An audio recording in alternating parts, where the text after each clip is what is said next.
Hey guys, it's Jesse Stoddard. I wanted to do a quick presentation about internet leads, how to grow your business using online lead generation. There's a lot of confusion and misinformation out there, and I want to clear up a few things about it. And I think this brief presentation will give you a new perspective and help you to do better with them to make more money. So first of all, I'm going to cover why bother getting internet leads to begin with and how we get them, where they come from and who they are, how to think about them properly, how to work them, and how to maximize them to grow your business. So there's a lot of different ways of looking at a sales or marketing funnel. And the process is relatively similar no matter which way you look at it. The purchasing funnel begins with awareness, then interest, then desire, then action. You've probably seen this before. And the idea is that we've got the potential in the market, we find who the suspects are, convert those into prospects, and then finally customers. And whether the definition of a lead versus the prospect is sometimes disputed, but essentially the whole point is to get people to the point of taking action. And as we move through the funnel, the number of prospective purchasers decreases. Okay. Another way to look at it is you've got leads, you've got your calls, your follow-up, your conversion, and your sales. Either way, you're starting with a larger number and you're going to a smaller number. I've also seen a great theory where the whole funnel was inverted, and it should be the other way because we're actually working against gravity to take them up to the top. Another fine way of looking at it. Either way, lead, sales, follow-up, conversion, sales is a process that we're going to be working with, and internet leads are no different. How we find them is what's going to be different. So a quick point I need to make, though. All leads start online. And sometimes when I say that, people want to argue with me a little bit because of their traditional marketing efforts. But look at it for a second in a little bit different way. I just want to encourage you to open up your mind for a second here and just give me the benefit of the doubt just for a minute. So first of all, 100% of new business comes from people who are in the market for what you sell. They're in market. Would you agree? I mean, if they're not in the market, they're not going to buy. So just by definition, if they bought from you anything, they were in the market for it. So all business comes from people that are in market. But something interesting about people that are in market, see, nearly 100% of your new business is online all the time anyway. Just human nature now in the state of the world we live in now. And if you think about it, that people search for you whether you like it or not. So if somebody's in market, they tend to be looking and searching. They're in the research phase. They're in that awareness phase. They may be thinking about your product or service, and they're going to begin looking around for ways to solve the problem. And on top of that, we add the fact that people you know or don't know, they're going to search for you whether you like it or not. They're Googling your name. And a couple examples would be social media. People are on social media, and if you're not on it, they're looking at your profile and wondering why you never post every now and then. Or if they may not be thinking about you at all, but all of a sudden one day you pop in their mind, or perhaps they get an email from you or postcard and they wonder, hey, I want to learn a little bit more about them. Believe it or not, a lot of people will just look you up on Facebook or maybe LinkedIn before they even bother going to your website. So social media is a powerful thing, and people are searching there. We all know that people are going to review websites, whether it be Google and Facebook or an industry-specific one, whether it be Yelp or Zillow or, depending on what industry you're in. They're going to go to review sites and they're going to check out your reviews. Even if they're about to do business with you and they're just about to sign with you, they're going to sit on their phone and look you up first. And that's just the reality of the world we live in today. They're going to go to your website, of course, and they're going to ask Siri to find directions to your office or Google you because they forgot your phone number. I mean, there's all numbers of reasons. It might just be Facebook stalking you. People do all kinds of things online, and it's just a reality. You name it. It's where we live. It's how we live today. Most people go online when they're in the research phase of a purchase. So I'm going to take it a step further and say that pretty much all leads start online. Now, if you think about this for a second, with all this in mind, how much of your business really comes from online with this new definition? Well, you could say, Jesse, well, yeah, but they knew me before and this and that. Yeah, but what part did online play? Now, if that's true with people you know, now think about people you don't know. How the heck are they ever going to come across you if it's not online? The next concept we have to remind each other of is the concept of the pipeline. Are you putting enough prospects in the pipeline to reap the benefit 90 days from now? At the top of the pipeline, if it's up a hill, if we put a little bit of fuel at the top, of one drop at a time, how long is it going to take to get to the other end? It's not instantaneous. You can't call a lead and expect to close them into a sale, becoming a client, customer, or patient in the first hour, the first day. It might happen from time to time, but it's very rare. Most people are going to have to be put on the pipeline and sit and gestate or germinate for quite some time. So just another concept. I know you probably already are aware of this, but just to remind you. Now, you may not be aware of this one, but most businesses, I would say the vast majority, are living within the paradigm of the diving board theory of business. And the idea there is a fast start and effective, right? This idea of a pillar that you have. It's basically one way that you're generating business that you're used to, or everybody in your industry basically works with that one way. So where do your new clients come from? Well, if it's this diving board theory, your primary source of new business comes from one pillar, one basic thing that you use as a springboard to generate business. It could be referrals, and usually it's haphazard, sporadic, and there's no real scientific process that you put into referral generation. It could be warm market prospecting. It could be purchasing leads. It could be paid ads, social media, cold calling, anything. But typically there's one primary thing that you're doing day in and day out, 80% of the time, and everything else takes a back seat. In fact, most business owners, and they can't help this, or sales professionals, they fall prey to this to the point where they don't know any other way. And as soon as the industry changes, or a rule changes, or a law changes, or their warm market dries up, or something happens, they're out of luck. They're up a creek without an oar because they have no way to recover. What I want to encourage you is to take on a new paradigm. And that is the Parthenon theory of business, which equals stability over time. Now, you look at this old decrepit building, but you got to think this thing has been there for thousands of years, and it's been through wars and storms and lightning and thunder, and it's been hit, and people have trampled over it, and all on, and yet it still stands. It's still solid and strong because it didn't rely on one pillar. It has many pillars. And you got to think of these as multiple sources of business, all contributing to the whole and creating a compounding effect for geometric growth. I use geometric growth specifically. It's a form of leverage. It's like compound interest. Instead of math addition, growth by addition, it's growth by multiplication. So each pillar could equal, maybe one pillar's referrals, another warm market prospecting, another one's internet leads, another one could be social media, another one's direct mail, cold calling, et cetera, et cetera, et cetera. If you put all these together, you can not just double your business, you can 10 times your business. So I want you from now on to think of this Parthenon theory of business, how you can have multiple streams of income, multiple lead sources, multiple marketing ideas, strategies that are all compounding and working together simultaneously to build your business. Now, our objective with this is that internet leads should be one of the pillars in your Parthenon of client acquiring strategies, and if worked properly, can become a primary driver in your business, not the only one. And another analogy is fishing. The more lines in the water equals more chances of catching the fish. Rather than hunting, try fishing. Or, better yet, farming or gardening. Gardening twice, apparently. Well, which is basically planting seeds and reaping a harvest. You might have heard these before, you might have not. I just want to remind you these analogies are powerful because it changes the way you look at all of this. Now, the multiplying effect of lead generation pillars, here's what we can get from that. We get geometric growth or compounding growth. It has a leveraging effect. Each 10% improvement in various areas adds on to the others and creates multiples of growth, not linear growth. Each additional improvement or lead revenue generator is a catalyst to the other. I've heard many, many times where, I saw your bus sign, this was for some other clients, and then we looked up online and saw your great reviews, and then we still didn't do anything, and finally an ad popped up one day, and we decided to click it. Or the reverse, we see your ads all the time, and then finally we saw, your Facebook post. And so all of these things feed together. But one of the ones that most business owners and sales professionals is missing is cold internet leads, because they can feed all the other systems.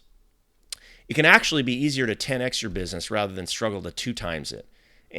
Just the fact that the energy that it takes to grow your business by 10 times, it's a mental shift, and it's more exciting and motivating to think about 10 times. And it may not happen overnight, but it could happen over a series of years. So give yourself a little bit of a longer term perspective. Give yourself a little bit more time to do this. It's very real. Think of leads as a starting point to an ever increasing audience and initial point of contact with many people who know many people. Okay, I can hear you saying, wait a minute here. What about referrals? Aren't they the best? Why bother with anything else? Isn't that all we really want? All this other stuff sounds terrible. I just want referrals. Okay, yes, referrals are the best. They do close at higher percentages and they're easier to work with and they tend to be at higher dollar values, et cetera, et cetera, et cetera.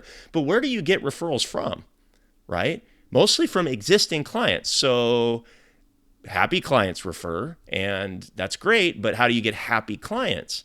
Well, from your Parthenon of marketing activities and lead generation sources. So what's the best way to ensure that you have a steady stream of leads in order to create that situation where you get all the referrals? Well, internet leads can become steady, consistent, and reliable, probably more than anything else, because we can predict it. Advertising is quite predictable. You put in $1, get $1.10 out. You get a new client from the internet and you make them happy. Then you get referrals from that happy client and you 2 times, 3 times, 4 times your return on your capital, time, and effort. That's why the internet leads are powerful when it comes to referrals. Now, let's talk about how we get these leads, how we get them, where they come from, who they are. First basic system is we start with targeting. Okay, and I'm not going to get into all of the technical details and jargon. This is just a high-level overview, and hopefully it will be all that you need for now. We start with the list. The most important thing is the list. Who are we targeting? Who are we talking to? You've heard a lot about demographics in the past. This is not about demographics. We take it a step further and go to behavior. It's behavioral, because really, what do I care if the person's 25 to 40 and male and lives in this neighborhood? Well, that's fine. Makes a certain income. That's all good and dandy. But what I really want to know is which one of those are in the behavior, showing the behaviors of actually wanting to buy or sell something or buy my product or service, if they're looking for what I buy or what I sell, right? That would be 10 times more powerful than demographics, right? Demographics are fine, but they're only one little tiny data point, one starting point.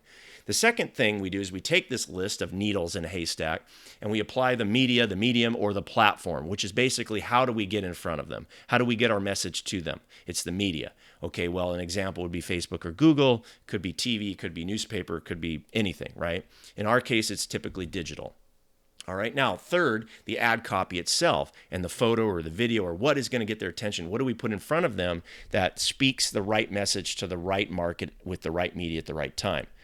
The fourth step is the funnel itself, which is a little bit more of the, like the software and the technical steps to get the person's information from one place to another. But it also has to do with that early level sales process that happens online before they're talking to you.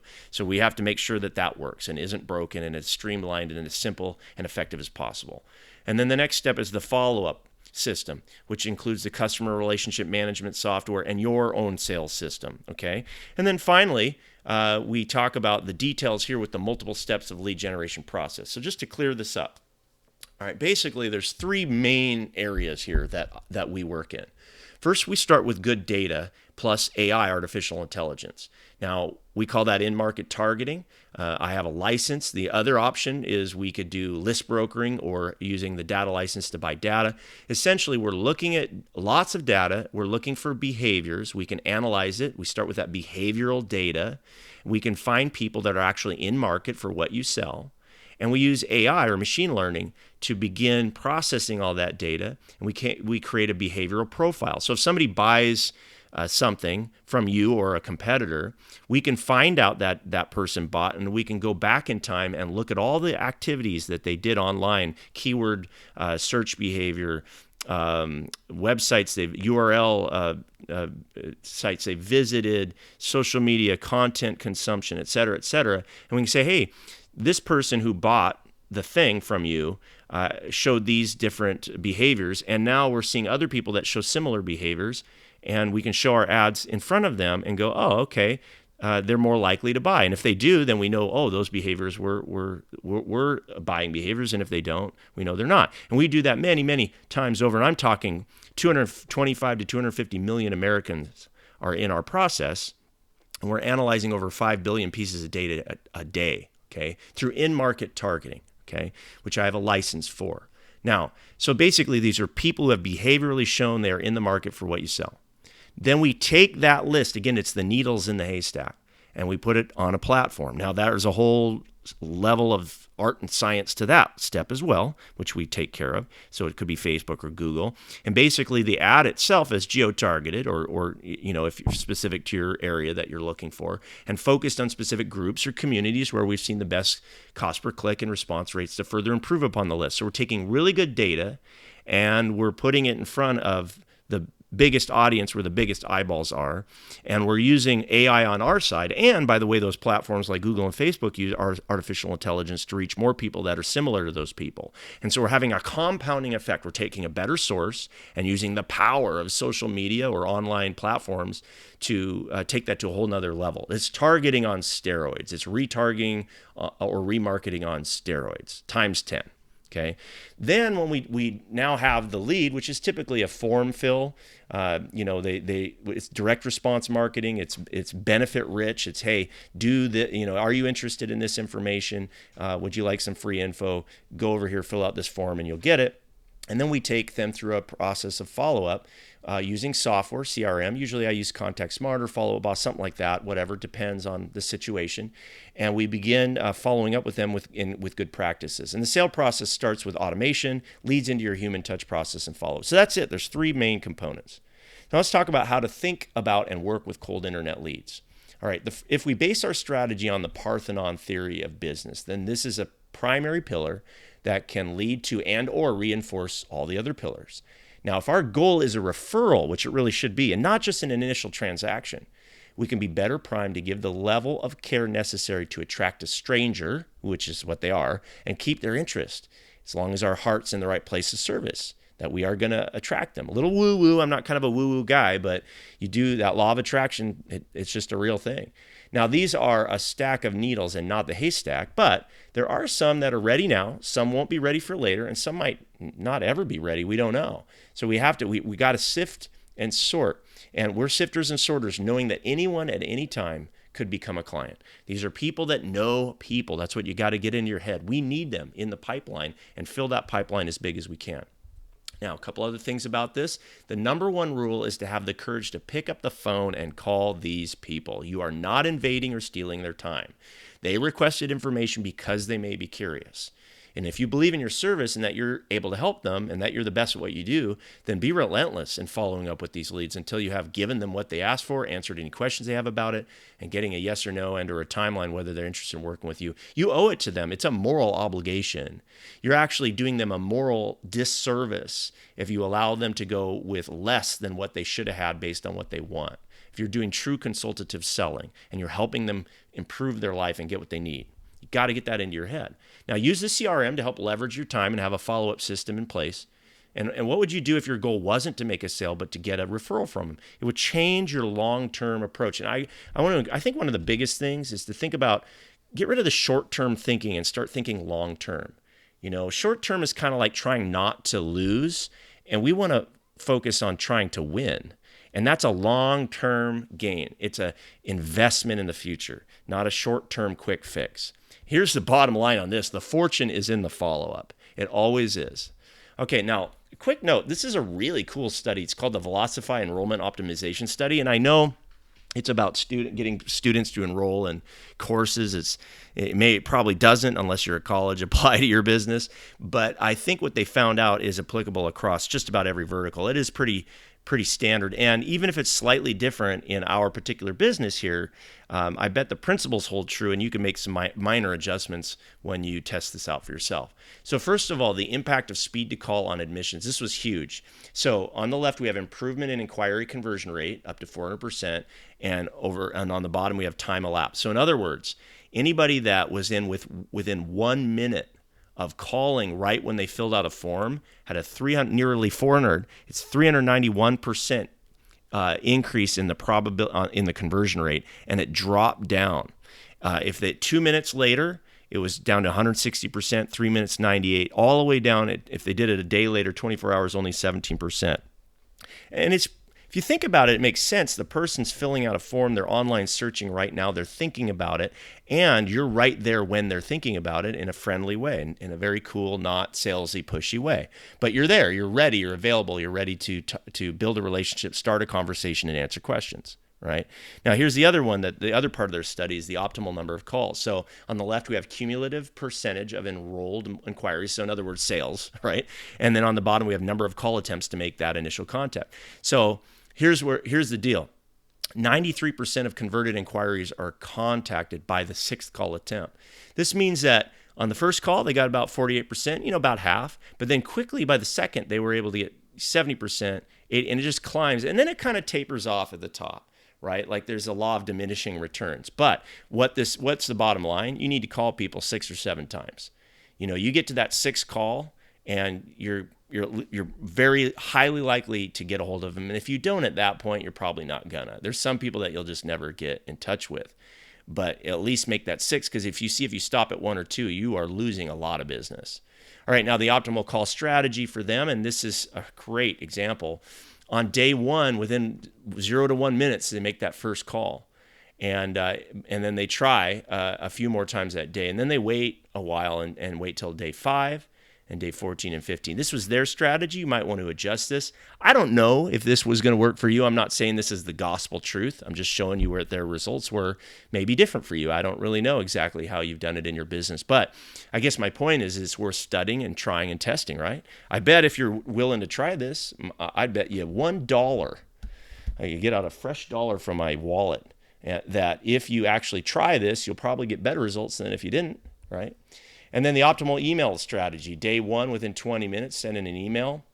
And they get each one of these, they got higher enrollment. By the way, combining the email with the call is what did it. And nowadays I would add text message to this too. Day 1, they sent out an email with the call, they got 49% higher enrollment. Day 4, day 8, day 15, day 22, and it was just increasing every time they added that. And what does that tell you? Well, the ultimate contact strategy is combine them all. I would add text, not just email. But we got, this immediate follow-up with phone calls, within that several phone calls on that first day. And then after that, following sporadically with email and phone. This was what they found was ideal, and they were able to increase their conversion rate significantly. So the fortune's in the follow-up. Now, what I would add to this, though, is after day 22, I wouldn't stop. I put them on a monthly drip campaign of a newsletter. I would make sure you add them to lists that you have in social media or any of your retargeting. Keep them on a list somewhere so that you can do other marketing to these people over the long haul. And you'll be surprised. Somebody can come around and they go, man, we just kind of brushed you off, but you never went away. You're everywhere. And finally, we just had to call you. I have a lot of examples in my business where people came by 6 months later, a year later. And you guys know that too. So, all right, so here's your homework. First of all, internet leads can be of tremendous benefit and the perfect addition to your overall marketing and lead generation strategy, creating more diversity, consistency, and reliability in your business growth efforts because you're always filling the pipeline. So number 1, I would say some things that you can do to prepare yourself for cold internet lead work is to set a goal to consistently make calls and to get better on the phone and via text messaging. Nowadays, a lot of people won't even talk to you on the phone, but they will text back and forth. Number 2, read and plan a strategy around the Velocify enrollment optimization study. You can just Google that and you'll probably find it. If not, get a hold of me. I can send you one. Pretty easy to Google. Number 3, brush up on your home study consultative sales courses like the old Brian Tracy, Zig Ziglar, any of the Nightingale Conan stuff, any of that. Review that. Number 3, get mentally prepared to sift and sort and actively look for value in all the leads, even if it's an indirect or future value. There's always a value. There's somebody that you might not be able to help, but somebody else can. You can refer. Maybe they go cold, but you keep them on your list and you continue following, and later it becomes something else. Or you can't do business with them, but they refer you to somebody else. There's always some value to every lead, and I encourage you to keep looking at that. So that's it. I hope this helped you today. I enjoyed making this video for you. If you have questions, reach out to me, Jesse Stoddard. My website is stoddardagency.com, STODDARD, agency.com. I'd be happy to help you out, and I look forward to helping provide leads and helping you grow your business. All right, guys, take care.